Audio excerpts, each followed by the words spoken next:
Assalamualaikum warahmatullahi wabarakatuh. Baik anak-anak, apa kabar? Semoga kalian selalu sehat ya. Baik, kali ini kita akan belajar tentang teks ceramah. Jangan lupa berdoa dulu sebelum belajar. Baik, teks ceramah. Apakah ada yang pernah tahu apa itu teks ceramah? Ya, benar. Teks ceramah adalah suatu teks yang berbentuk paragraf yang berisi tentang informasi ataupun suatu ajakan. Apakah kalian pernah tahu atau pernah melihat suatu ceramah? Ya, tentunya pasti sudah ya. Nah, teks ceramah memiliki beberapa tujuan. Ada 6 tujuan dari teks ceramah. Yang pertama, tujuan teks ceramah yaitu informatif, memberikan suatu informasi tentang suatu hal, memberitakan tentang suatu hal. Kemudian yang kedua, persuasif, bersifat mengajak atau mempengaruhi si pendengar untuk melakukan sesuatu. Yang ketiga, bersifat argumentatif. Bersifat argumentatif bermaksud untuk menyatakan suatu ide ataupun gagasan dari si penceramah tersebut. Kemudian yang keempat, bersifat deskriptif.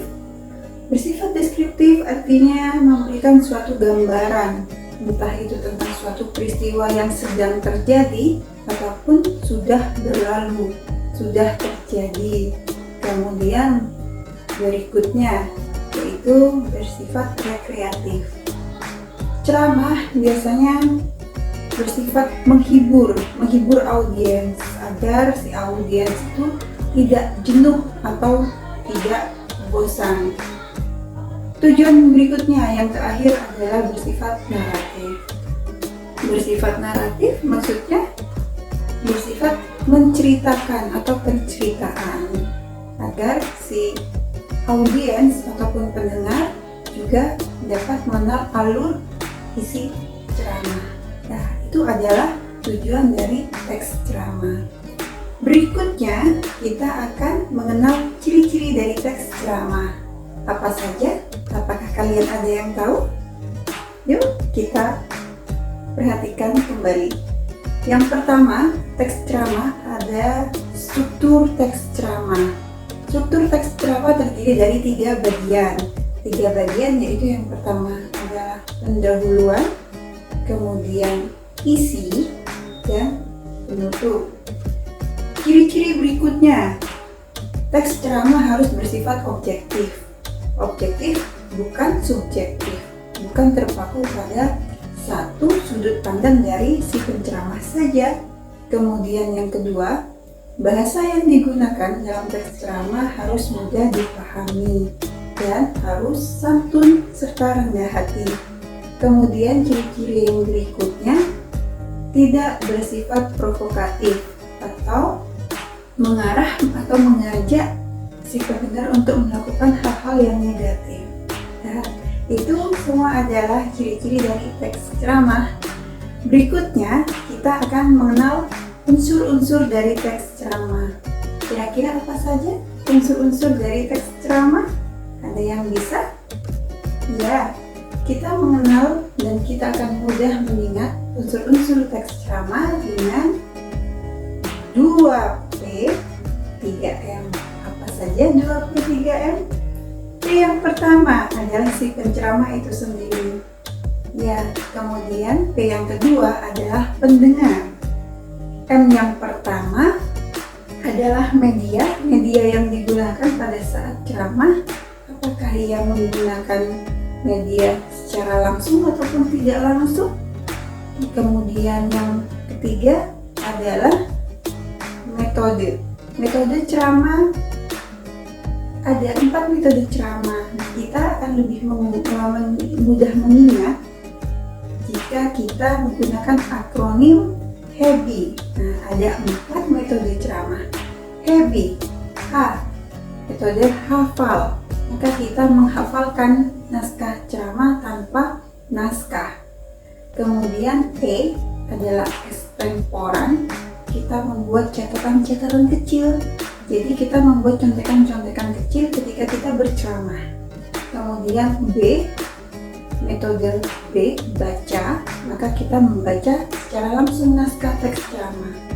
Kemudian berikutnya I, impromptu, maka metode impromptu yang digunakan adalah metode tanpa persiapan apapun, maka secara langsung. Nah, itu adalah metode dari ceramah. Kemudian berikutnya M yang terakhir adalah materi. Nah, itu adalah unsur-unsur dari teks ceramah. Berikutnya kita akan mengenal struktur teks ceramah. Apa saja? Ya, ada 3.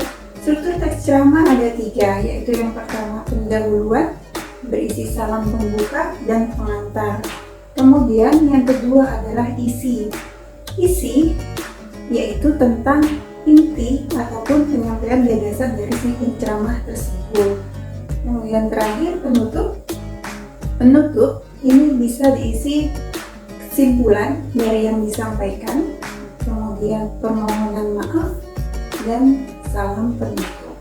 Oke, itu adalah dari struktur teks ceramah. Untuk berikutnya kita masuk pada materi kaidah kebahasaan teks ceramah. Kira-kira apa ya kaidah kebahasaan teks ceramah? Yang pertama adalah kalimat imperatif. Kalimat imperatif adalah kalimat perintah. Kira-kira apa saja jenisnya? Terdapat beberapa jenis dari kalimat perintah.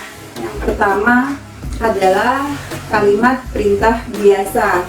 Kemudian ada kalimat ajakan, ada kalimat permohonan izin, kemudian kalimat sindiran, kalimat saran, kalimat larangan, dan kalimat ajakan. Kemudian berikutnya adalah kata-kata teknis. Kata-kata teknis adalah penggunaan kata istilah pada topik tertentu. Jadi, penggunaan kata teknis di dalam teks ceramah disesuaikan dengan isi atau topik ceramah. Kemudian, berikutnya adalah kalimat majemuk. Berikutnya adalah penggunaan kata ganti. Kata ganti dapat berupa kata ganti orang pertama dan kata ganti orang kedua jamak. Kata ganti biasanya menggunakan kata ganti orang pertama aku atau saya. Tetapi biasanya penceramah menggunakan kata ganti dengan sebutan kami. Kemudian menggunakan kata sapaan, ibu-ibu, bapak-bapak, hadirin, dan sekalian. Berikutnya, kaidah kebahasaan teks ceramah yang terakhir adalah kata kerja mental. Kata kerja mental ini sendiri dibagi menjadi 3. Yang pertama adalah kata kerja mental persepsi, kemudian yang kedua adalah kata kerja mental afeksi, dan kata kerja mental kognisi. Jadi masing-masing pengertiannya adalah yang pertama, kata kerja mental persepsi adalah suatu kata kerja yang berkaitan dengan panca indera. Kemudian yang kedua, kata kerja mental afeksi adalah suatu kata kerja yang berkaitan dengan keadaan psikologis. Contohnya, senang, suka, cinta, rindu, maka segala sesuatu yang berkenaan dengan psikologis. Kemudian yang ketiga adalah kata kerja mental kognisi. Kata kerja mental kognisi adalah suatu kata kerja dengan berusaha memikirkan sesuatu. Contohnya menduga, memikirkan, atau berpikir, kemudian perkirakan, memahami, dan lain sebagainya. Baik, itu tadi adalah kaidah kebahasan dari teks ceramah. Sampai di sini dulu materi pertemuan kali ini. Kita lanjutkan di pertemuan mendatang. Ya, kalian bisa memahami semuanya. Kita belajar bersama. Tetap semangat untuk belajar di rumah. Kita ketemu minggu depan pada materi kaidah kebahasaan teks ceramah. Jangan lupa tetap gunakan masker, jaga jarak, dan sering cuci tangan. Sekian dari saya. Terima kasih. Assalamualaikum warahmatullahi wabarakatuh.